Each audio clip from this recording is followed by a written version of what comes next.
मंगलौर उपचुनाव में तारीख जैसे जैसे नजदीक आ रही है, राजनीतिक पार्टी अपना चुनाव प्रचार तेज कर रही है। अब धीरे धीरे स्टार प्रचारक भी प्रचार कर रहे हैं। वहीं हरिद्वार सांसद त्रिवेंद्र सिंह रावत नारसन कला गांव में पहुंचे, ग्रामीणों के साथ बैठक कर चुनाव की रणनीति बनाई। आपको बता दें, कांग्रेस प्रत्याशी काजी निजामुद्दीन का एक वीडियो वायरल हुआ जिसमें उन्होंने चेकिंग को लेकर कहा, आते जाते उनकी गाड़ियां चेकिंग की जा रही हैं, बेवजह परेशान किया जाता है।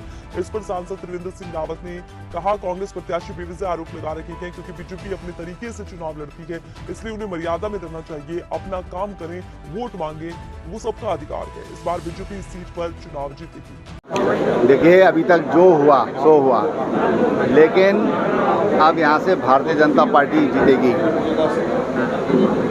यहाँ पर अब डबल इंजन काम करेगा और मंगलौर नया इतिहास लिखेगा।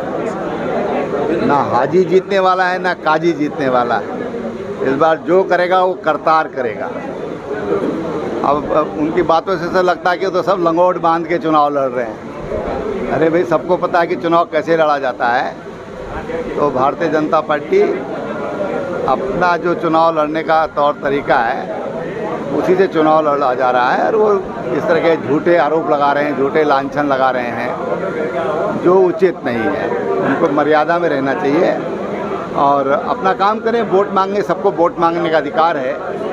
तो भारतीय जनता पार्टी के जो प्रत्याशी हैं वो भी वोट मांग रहे हैं और काजी हाजी सभी वोट मांग रहे हैं। तो इससे उनको क्यों परेशानी हो रही है? देखो, किसानों के लिए भारतीय जनता पार्टी ने बहुत कुछ किया है, चाहे केंद्र की सरकार होगी या राज्य सरकार की होगी।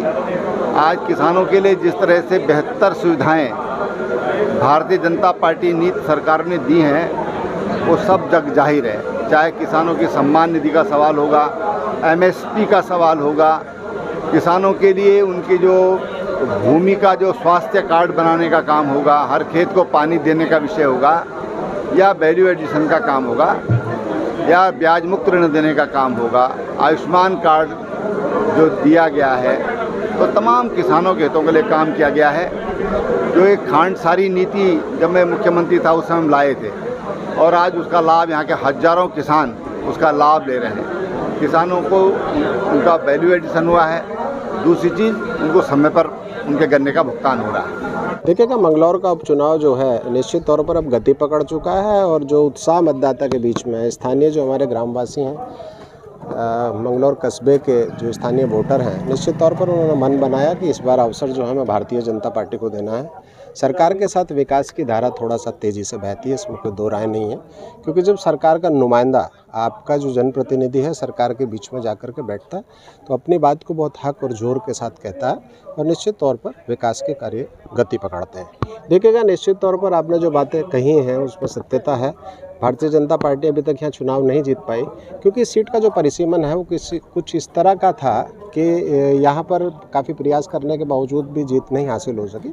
लेकिन इस बार स्थितियाँ थोड़ा बदली हैं। सबसे मुख्य चीज़ है उपचुनाव का होना। उपचुनाव होने के कारण हमारा जो स्थानीय जो हमारा पार्टी का जो संगठन है और संगठन के हमारे जो पदाधिकारी और कार्यकर्ता हैं वो पूरे मनोयोग से इस चुनाव को लेकर के चल रहे हैं। और क्योंकि सभी स्थानीय प्रतिनिधि हमारे हैं, जो हमारे संगठन के जो पदाधिकारी हैं, उनके व्यक्तिगत संबंध हैं, तो डोर टू डोर संपर्क बढ़ गया है और निश्चित तौर पर व्यक्ति के साथ संवाद स्थापित हो रहा है।